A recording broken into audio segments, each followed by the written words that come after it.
Hello and welcome. I'm Leigh-Ann Gerrans and you're watching W News, broadcasting live from the Arabiya studios. These are our top stories. At least 4 people have been killed in a Russian drone attack in Kyiv as Ukraine fires long-range cruise missiles during attacks on Russia. The UN Human Rights Council has ordered investigators to probe alleged atrocities in Sudan's al-Fashir. The BBC has apologised to Donald Trump over the editing of a speech in a Panorama programme, but says it will not pay compensation.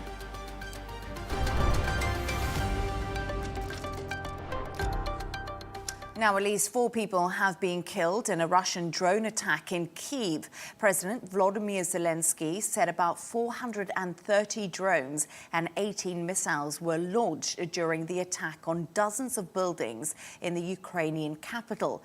Meanwhile, a major fire broke out at an oil refinery at a Russian Black Sea port during a Ukrainian attack overnight.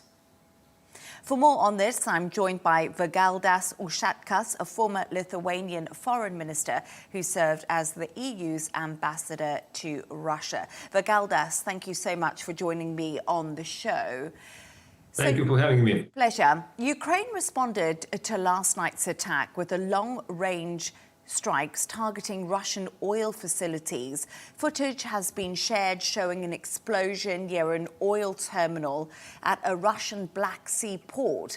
How much is this crippling Russian oil exports? Well, we can see that oil prices in Russia already increasing, and in some of the areas, I mean, even the supplies have been going down significantly. So Ukrainians have very little choice. You know, they are in defense for the last 3.5, almost 4 years in this unprovoked war by Russia. So Ukrainians are defending the people, defending their territorial integrity and sovereignty. And, you know, they're not going after civilian objects or apartment buildings like Russia does, or like the embassy. You know, I saw just a report that the Azerbaijani embassy was hurt by Russian long-range weapon.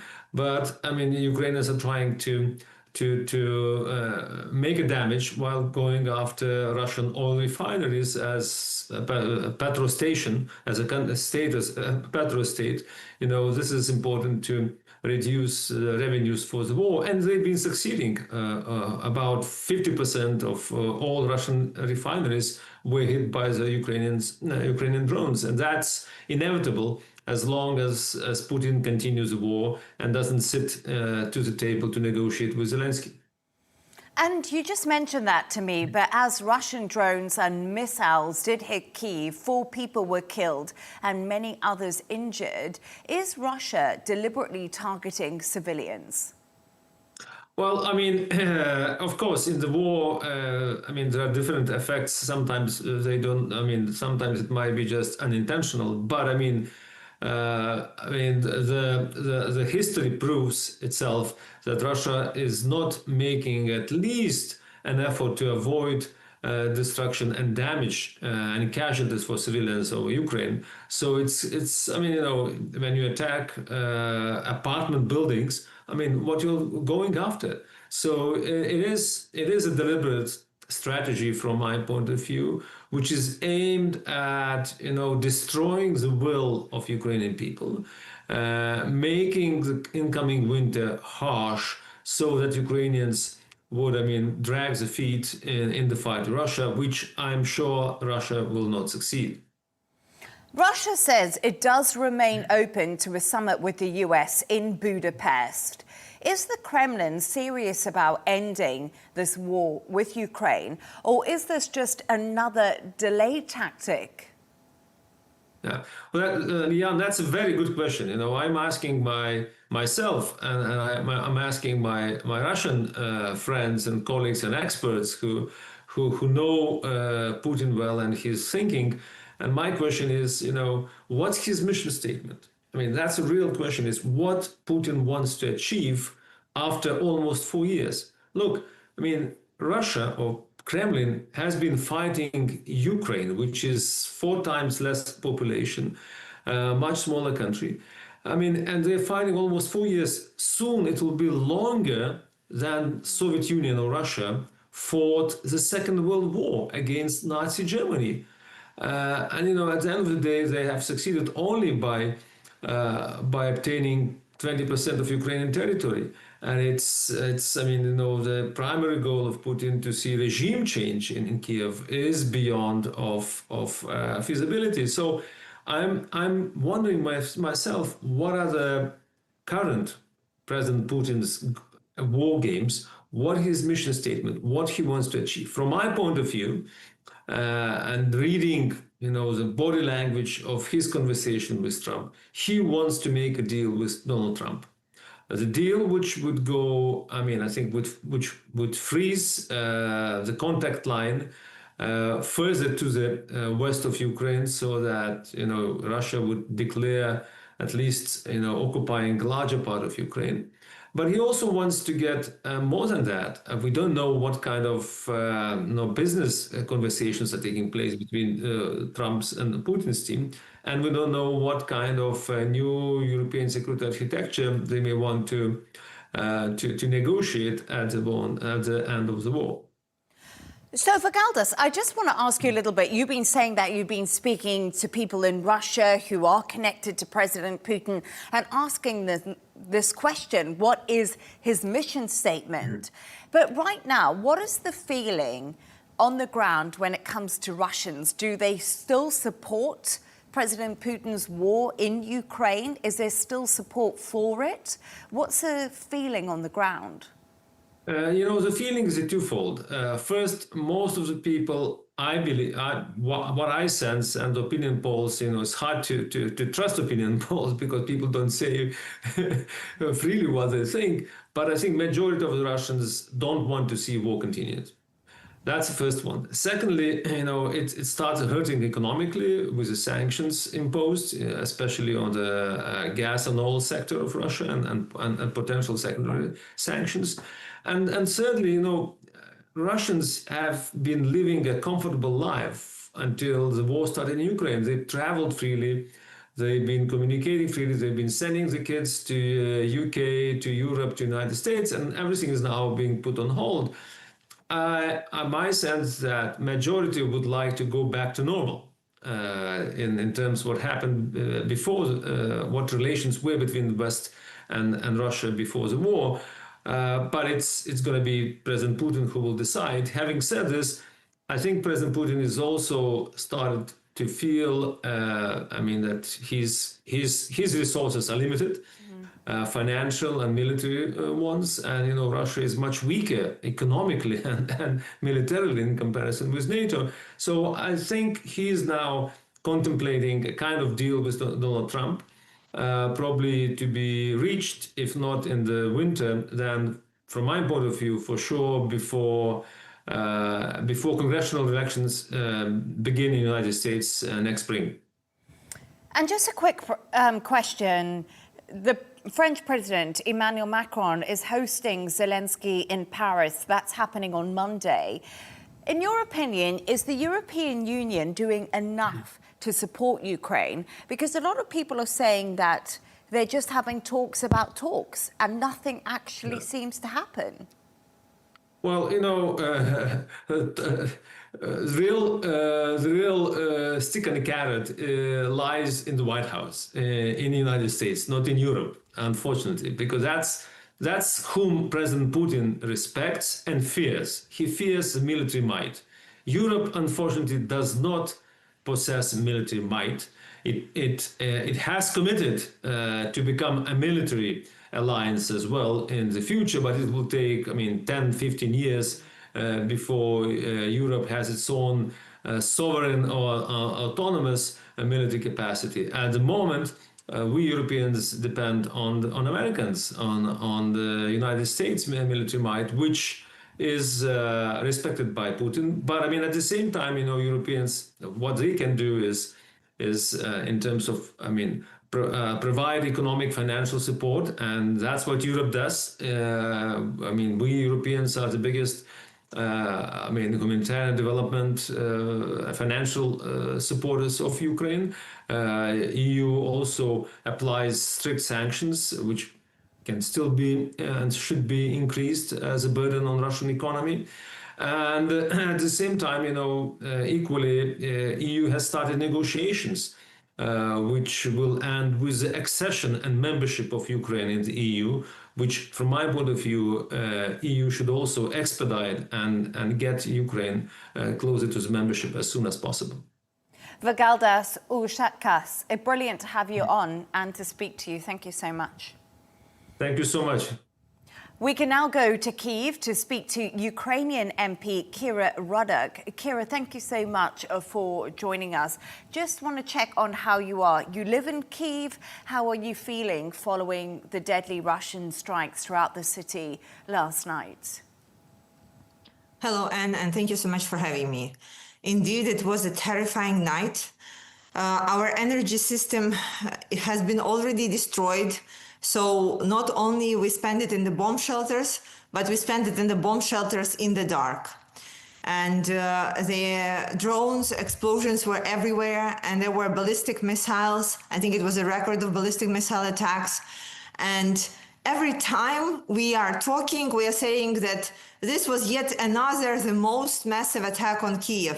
So these attacks are increasing. As of right now, killed at least 5 people and more than 30 different homes and residential areas being destroyed. So it is very tough, and especially that during the war, you're also in this lack of electricity, energy outages, water outages, and it's just really hard to go on day by day. Right now, when we are talking, Anne, I'm using diesel generator because of energy outages at the place where I live. I'm really lucky to have it, but for people who don't, it's really, really dark days. And you're talking there to me about the dark days and what it's like to live like in war at the moment in Ukraine. Do you feel like Ukraine is getting enough help from NATO, from the European Union, from the US? What does Ukraine need right now in this moment? Well, we were saying it since the day one that the most urgent matter for us is air defense systems. And it has been, again, since the day one of full-scale invasion.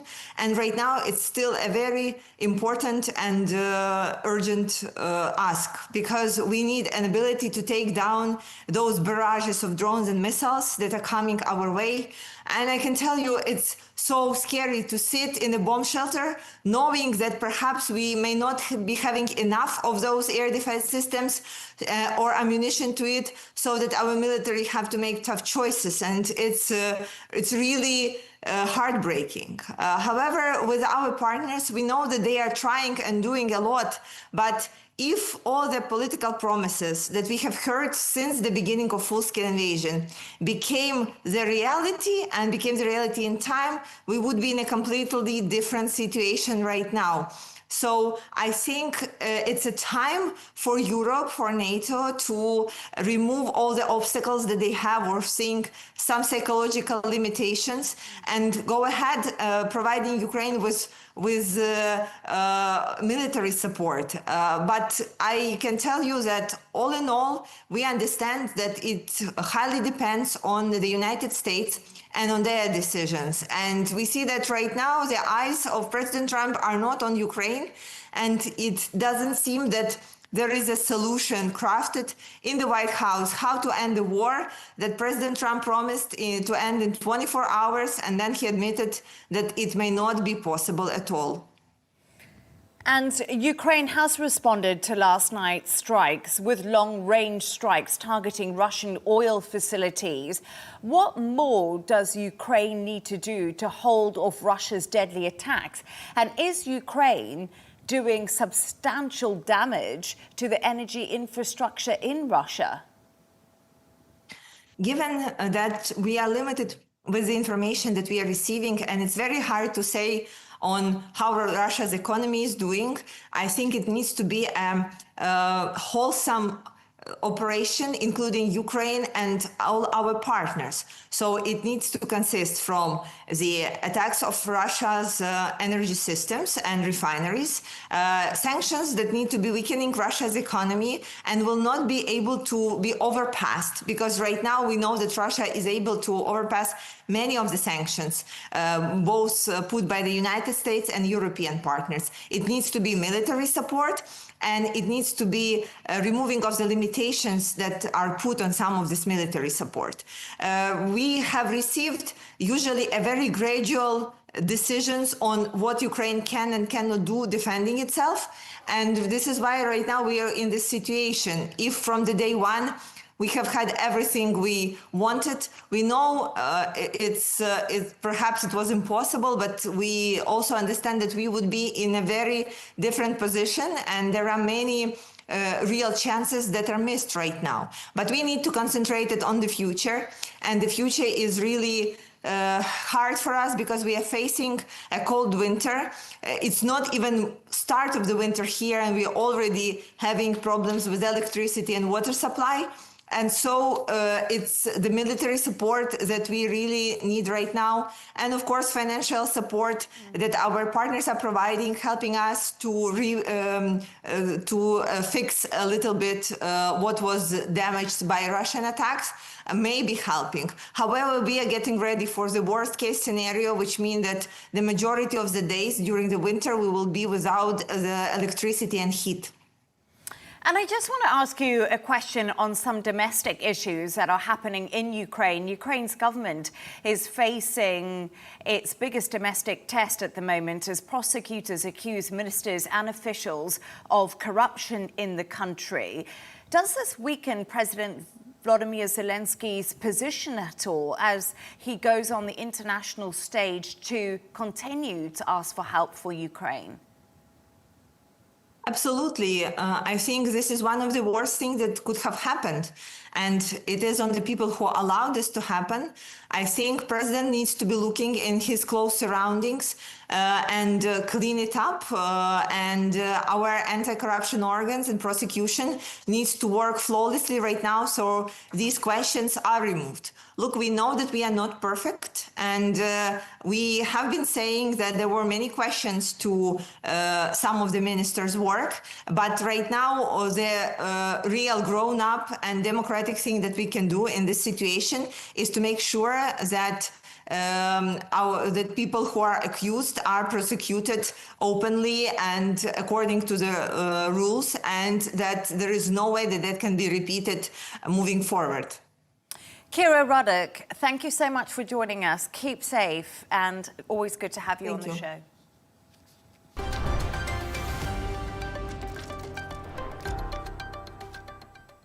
The UN Human Rights Council has ordered investigators to probe alleged atrocities in Sudan's al-Fashir. The decision came at the end of a special session called to address the situation in the region amid warnings of crimes against humanity and the risk of genocide. I'm now joined by Dr. Ellie Al-Hindi, chairperson of the Department of Security and Strategic Studies at the American University in the Emirates. Dr. Ellie, great to have you on the show. Thank you for taking your time to join me. Always a pleasure. Let's start off with the United Nations is now ordering an independent fact-finding mission on Sudan to urgently investigate these violations that are happening in al-Fashir. How much of a difference will this decision make on the ground? On the ground, well, let's start with the bright side that something is finally happening. The world is catching attention to what's happening in Sudan. Maybe the big massacre that happened in al-Fashir has brought everything to the attention of the world scene. However, I'm afraid things in the UN move too slowly and too little. This is definitely something positive that we will finally have an independent commission trying to see what's happening on the ground, trying to identify who is committing the atrocities. But then again, even after that, it's a long way forward to have something actual, a clear decision taken by the UN Security Council that could possibly change things on the ground and actually protect civilians and ensure humanitarian aid. We're a far way to go, but this is a good, very welcomed first step from an independent body that is the UN Human Rights Council. And this report could be used, as I said, in the UN Security Council, but also could be used in international courts to prosecute the perpetrators of these violations.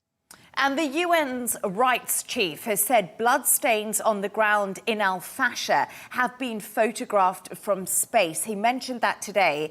How desperate is the humanitarian situation in the country since the start of the war in 2023?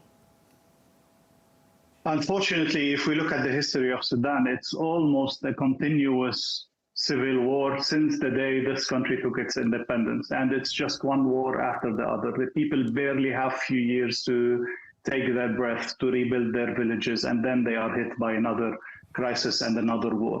What's happening is way more than a humanitarian crisis. It's actual daily massacres and daily killing. It could also be called as a genocide because the Furi people have suffered from that 20 years ago, less than 20 years ago, and now they are suffering from it again and again. They are the weakest link, and in every crisis, they are paying the price. This is a people at the verge of extermination and way beyond simply lacking food or humanitarian aid. Definitely for those who survive, if we are able to reach them and provide the necessary humanitarian aid, it will require the support of all the countries in the surrounding, all the international community, and definitely the different parties that are controlling the ground to ensure safe passage of these humanitarian aid. Without this, more and more people are going to die every day, either by death, by killing, or by famine and starvation, or lack of medicine.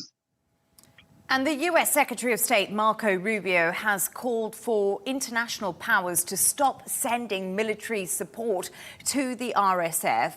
Could this jeopardize the US-led humanitarian ceasefire the RSF said it has actually agreed to? And now they're saying that if this happens and Marco Rubio halts the weapons, or the international powers do, this will mean no ceasefire. If we are to see the US and 4 other countries engaged, or 3 other countries engaged in these mediations, we need to be careful that their presentation or whatever they are offering on the table is actually perceived as a neutral basis and not supporting one party against the other. Although some of them we know, and this is part of the problem, are closer to one of the factions than the other.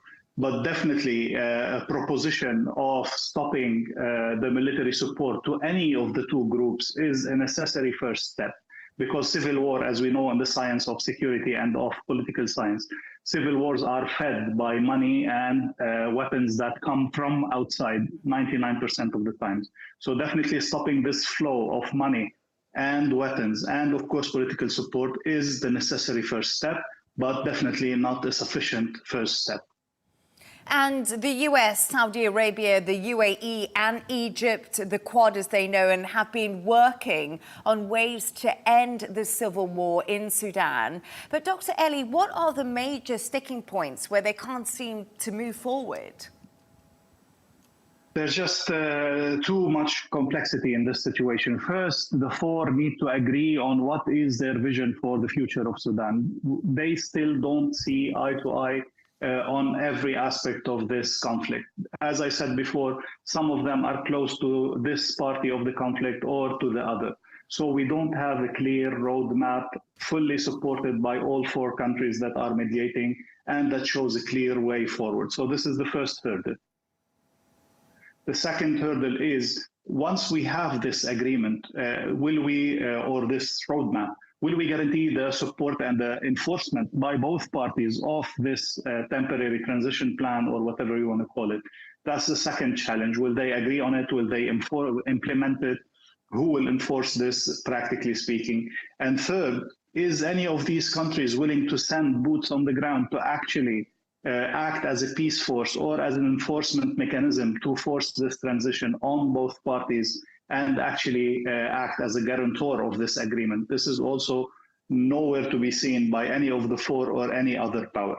If we go towards the peacekeeping force, be it an African peacekeeping force or a UN peacekeeping force is not enough in the case of Sudan. We need a strong enforcement capable under Chapter 7 of the UN Security Council that allows the UN forces or the multinational forces to actually enforce and use force to implement a specific peace process. So there's the international agreement, there's the agreement of the internal parts, there's the practicality of it, and then there's the enforcement mechanism. All of these are sticking points. We're still, unfortunately, a very long way to go. And everybody was distracted by what's happening in Gaza, very rightfully so. But then this is a clear genocide, a clear massacre happening on the just few 100 kilometers away. We need to give it as much attention as we gave Gaza and actually bring all the efforts of the international community to stop what's happening, because it is really unacceptable to any human being, let alone to the international community and to the world altogether. Dr. Leigh Al-Hindi, thank you so much for joining me with your insights on the situation in Sudan.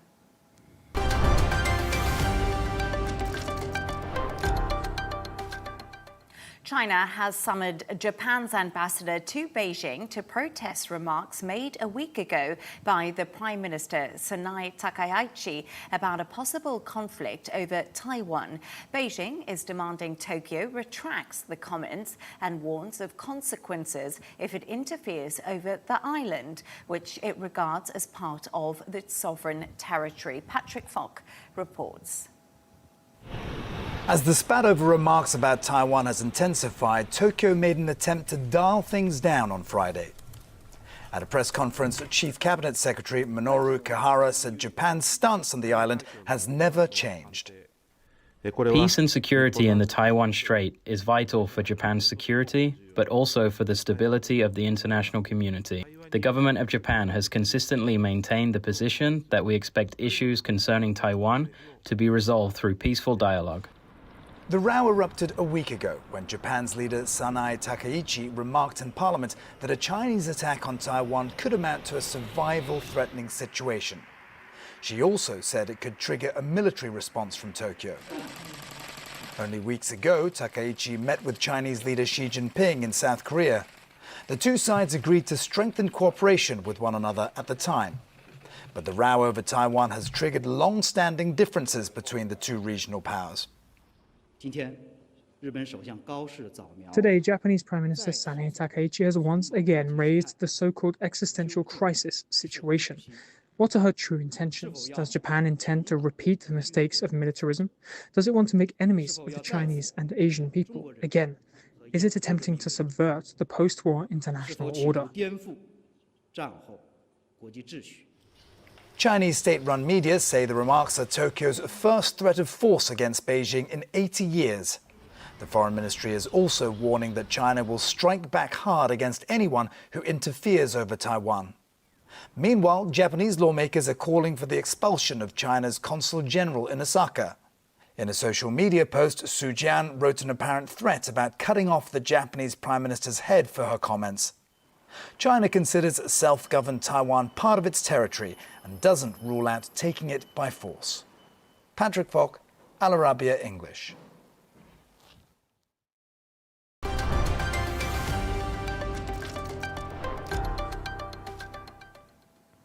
Let's take a look at some of the other stories making the headlines today. President Trump has said he's asked the Department of Justice and the FBI to investigate Jeffrey Epstein's alleged ties with Bill Clinton, Larry Summers and others. He claims the latest Epstein emails released by the Democrats that allegedly placed the president in the same room as one of Epstein's victims is a hoax to distract from the recent shutdown and other failures by the Democrats. Israel has confirmed that the body handed over by Hamas is 73-year-old Meni Goddard, who was killed alongside his wife during the 7th of October attacks under the ceasefire deal. Hamas has now returned all surviving hostages, but 3 bodies remain unaccounted for as efforts stall on the next phase of the US-backed Gaza plan. The BBC has apologised to Donald Trump over the editing of a speech in a Panorama programme, but has said it will not pay compensation. The broadcaster called it an error of judgment and said the programme will not be rebroadcast. Trump's legal team had threatened a £1 billion lawsuit, and two top BBC executives, including the Director General, have resigned amid the controversy.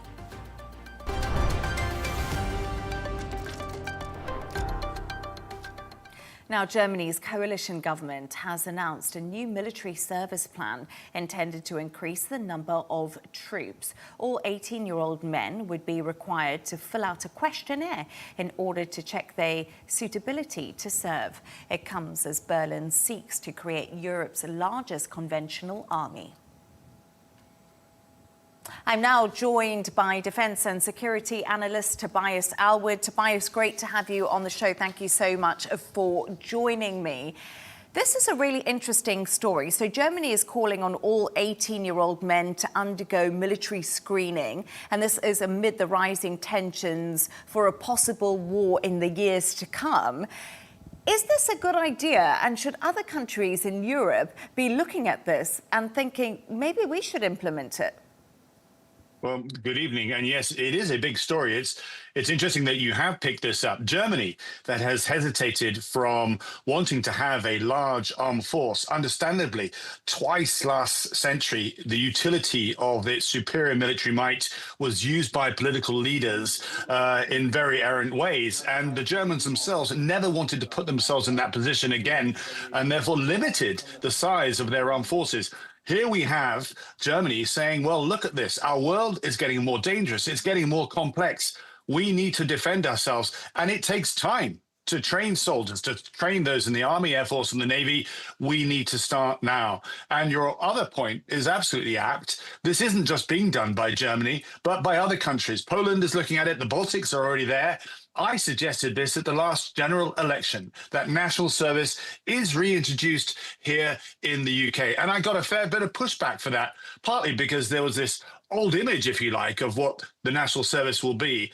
Ultimately, we need to defend ourselves, become more resilient. So we need people not only looking after their land, air, and sea, but also the cyber world, space and so forth like that, or simply to help our own society in case an attack actually takes place. So lots to consider, lots to talk about, but it's the mindset of getting the nations updated and recognizing that that's where the world's going. Yeah, it's a really interesting point, Tobias, and I do remember when you brought it up in the UK, I was living there and lots of people were talking about it. Do you think the UK could now actually consider this? Because you said Germany wasn't going to, but the threat is so real now. Yes, it is. And it needs to clarify as to the fact that we are dealing with very, very diverse threats. I mean, what would happen here in the UK if there was no power, no internet, no water for 72 hours in our community? We would lead on the army to provide them, some form of support. We are very vulnerable indeed. We need to prepare, but we can't afford to keep a huge standing armed force. And the model that I looked at, which was really interesting, was in Finland, where they have all 18-year-olds go through a program in a variety of areas, as I say, not just in the conventional space, but also in those other areas I mentioned, including cyber, including helping hospitals or the fire service and so on. And at a press of a button, they can go from a tiny army to having 500,000 people mobilized. That is a deterrent, which I'm sure Russia considers if it ever thinks about going across the border.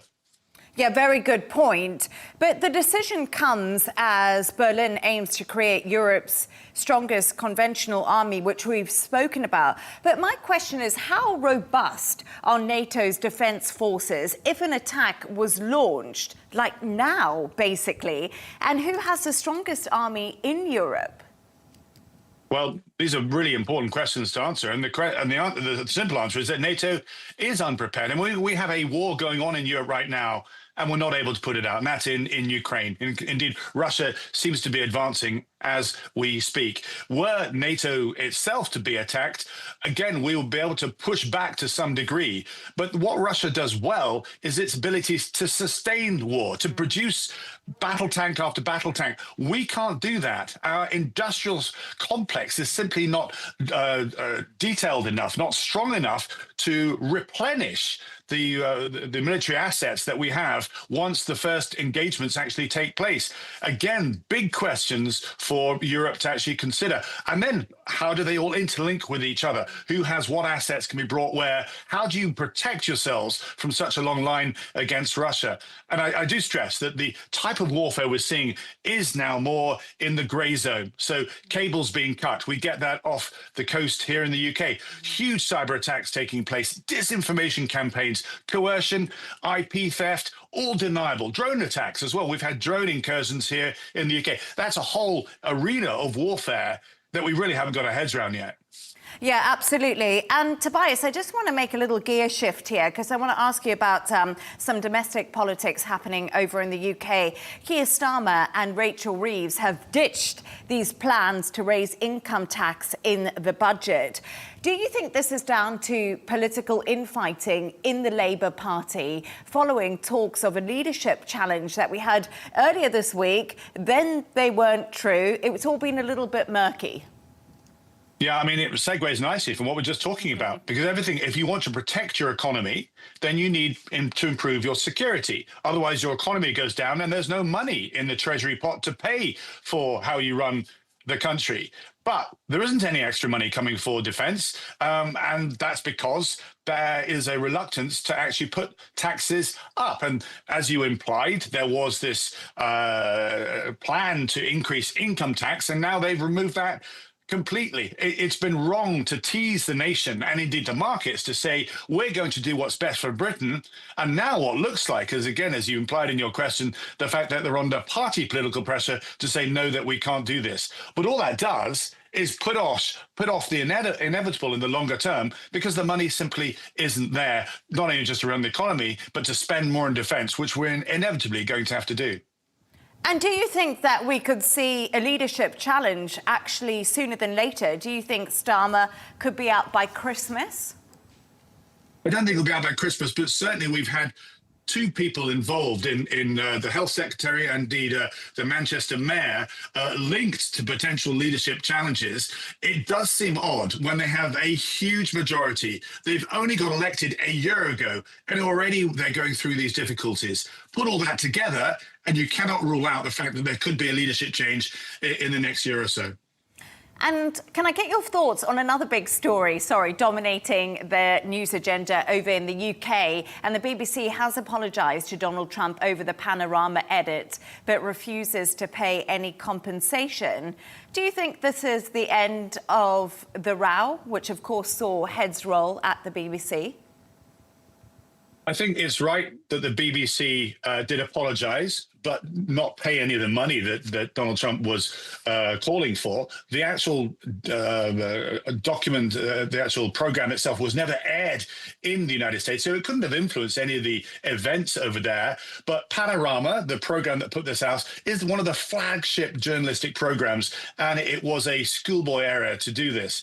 I should stress that as we talk about media outlets across the world, the BBC has one of the best reputations. And at a time when it's actually difficult to know what the truth is, because there's so much media, so much bias, the role of the BBC is more important than ever. And it's been interesting, sadly, to see many of particularly right-wing news outlets jump on the bandwagon here, to criticize the BBC, to want to see the BBC damaged in some way, because they know that the BBC does ask the difficult questions on all sides, no matter who's actually in power. And I hope that absolutely never disappears. Otherwise, as I say, we won't be able to trust anything on the media, and that takes us into a very, very dark place indeed. Tobias Alwood, thank you so much. We hit so many topics there, and it was great to have you. Thank you. Thank you.